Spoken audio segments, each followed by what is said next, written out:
नमस्कार, मैं अविनाश सैनी और आप देख रहे हैं सारी दुनिया। इस समय रोहतक में योगा से जुड़े हुए कुछ इंटरनेशनल खिलाड़ी, कुछ नेशनल खिलाड़ी, कुछ कोच यहाँ पे एकत्रित हुए हैं। उनकी कुछ समस्याएं हैं सरकार से रिक्रूटमेंट को लेके, भर्तियों को लेके और भर्तियों में जिस तरह से जो रवैया सरकार ने अपनाया है उसको लेके उनकी कुछ रिजर्वेशंस हैं, उसके बारे में वो कुछ बात करना चाहेंगे। जी आप?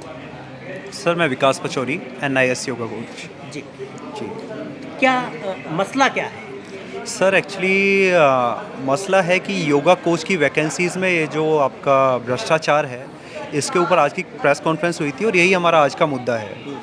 मैंने अभी लास्ट ईयर NIS पटियाला से स्पोर्ट्स कोचिंग में गोल्ड मेडलिस्ट रहा हूँ और अपना स्पोर्ट्स कोचिंग डिप्लोमा पूरा किया है। जी और एक NIS जो होता है, national institute of sports Patiala से, ये कोच के लिए कंपलसरी क्राइटेरिया है, क्वालिफिकेशन है जो अन्य गेम्स में माना जाता है।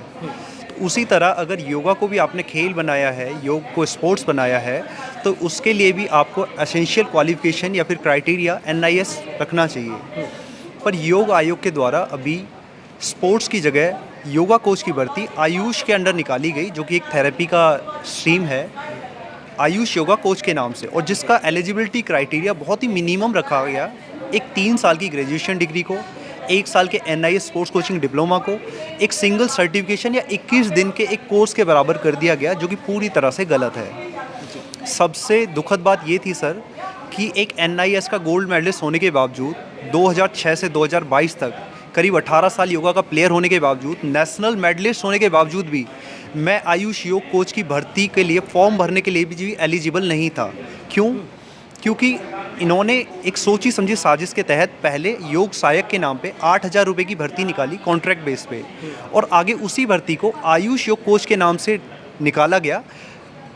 और उसके लिए असेंशियल क्वालिफिकेशन इन्होंने रखी एक्सपीरियंस, और एक्सपीरियंस उन्हीं के पास था जो पहले 8,000 में काम कर चुके थे, जहाँ कोई भी क्वालिफाइड बंदा नहीं था। इन्होंने अपने उन्हीं बंदों को आगे प्रमोट करने के लिए एक एक्सपीरियंस को असेंशियल क्वालिफिकेशन रखा और उन्हीं लोगों को प्रमोट करना चाहा।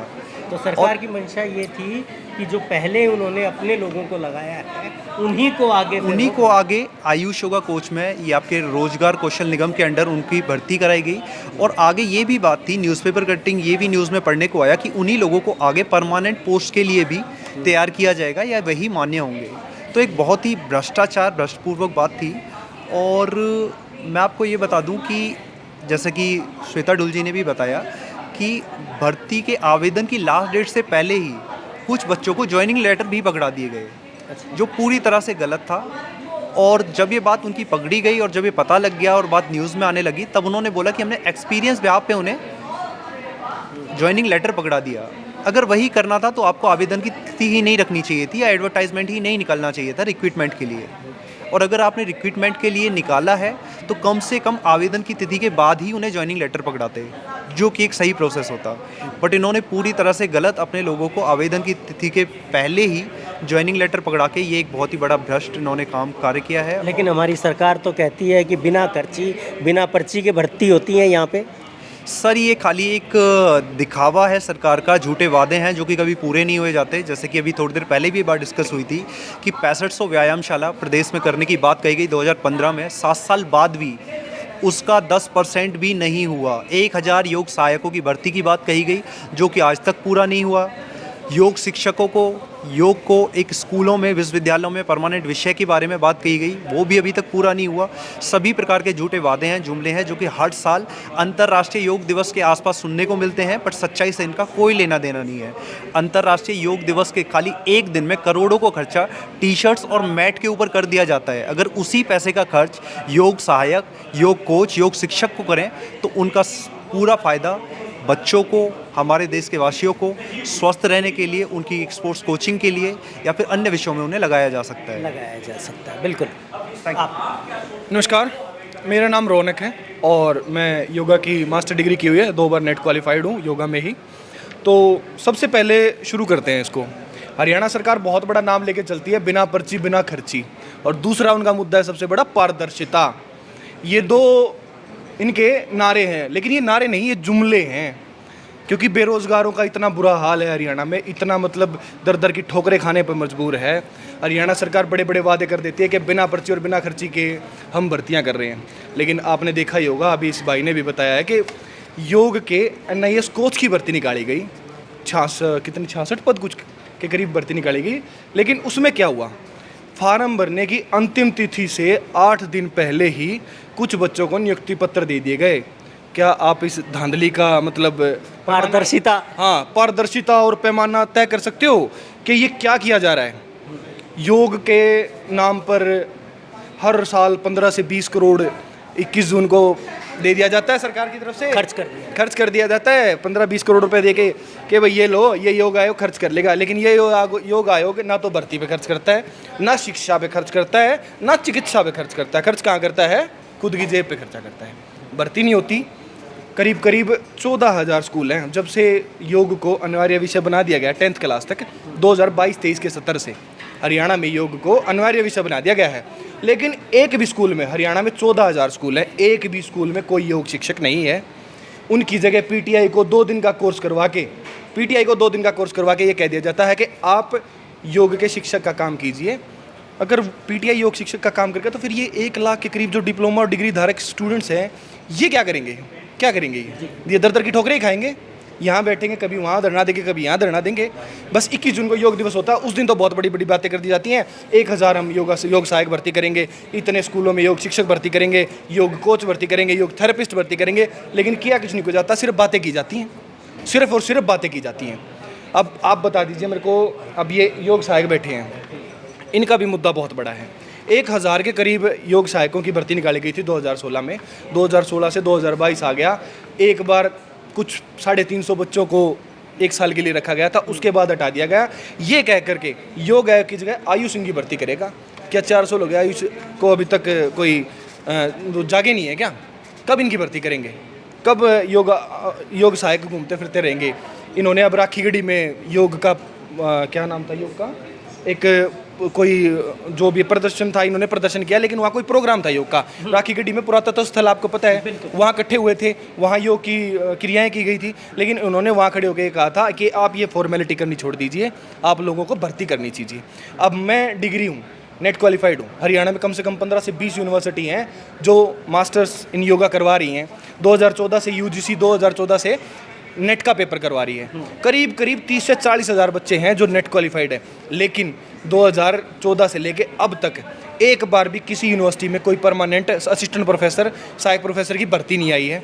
अगर आई है तो वहाँ पे वो टेम्परेरी पोस्ट पे आई है, और वहाँ पे आपको मैं नाम तो नहीं ले सकता, कोई एक बहुत ही इनका एक निश्चित ऑर्गेनाइजेशन है, और उस निश्चित ऑर्गेनाइजेशन के अध्यक्ष हमारे हरियाणा योग आयोग के चेयरमैन बनाए हुए हैं, उनके ही बच्चे लगा दिए जाते हैं।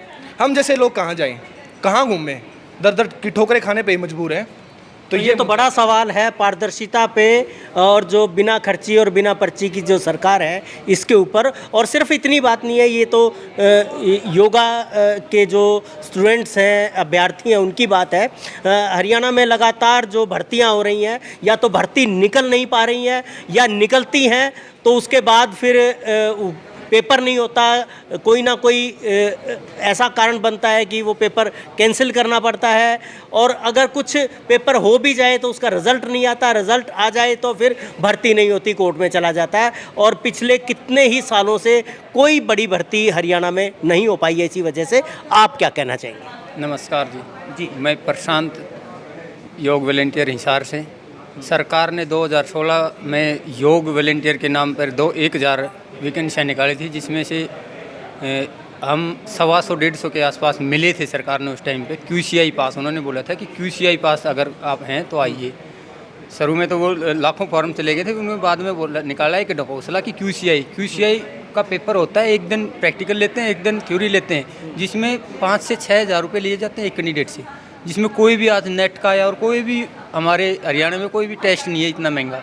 वो हमने पास किया, और उसके बाद में 1000 लगाने थे, उसकी जगह हम 125 या 150 मिले, और वो लोग भी 1 साल लग के दोबारा से रिन्यू करवाया, 1.5 महीना और 1.25 से 1.5 साल काम करके हम 8100 रुपये में, और आज दर दर की ठोकरें खा रहे हैं। सरकार 2015 से और 22 तक केवल योग को नाम पर लोगों से लूट मचा रही है, पैसे को बर्बाद किया जा रहा है। और योग के स्टूडेंट हैं, योग वेलनेस सेंटर खोल दिए, कभी कुछ खोल दिया, लेकिन वो सब व्यर्थ है, जीरो है सरकार इस मामले में। तो आप लोगों को दोबारा से अपॉइंट नहीं किया? नहीं, हमारे को रिजाइनिंग लेटर दे दिया गया था वहाँ से स्पोर्ट्स विभाग से कि आपको आगे से सेवाएं आयुष विभाग लेगा, लेकिन हमारे से आयुष विभाग से कोई आयुष विभाग वाले बोले हमारे को कोई ऑर्डर नहीं है सरकार के, ऑर्डर आएंगे कब आएंगे वो पता नहीं हमारे को। जी, ये एक दर्द है, एक प्रॉब्लम है जिसको वो साझा करना चाहते हैं कि एक डिपार्टमेंट ने अपॉइंटमेंट दी और उसके बाद उनको रेजिग्नेशन उनका ले लिया, उनको हटा दिया कि दूसरा डिपार्टमेंट है वो उनको लेगा और दूसरा डिपार्टमेंट के पास ऐसी कोई दिशा निर्देश नहीं है कि वो उसको ले।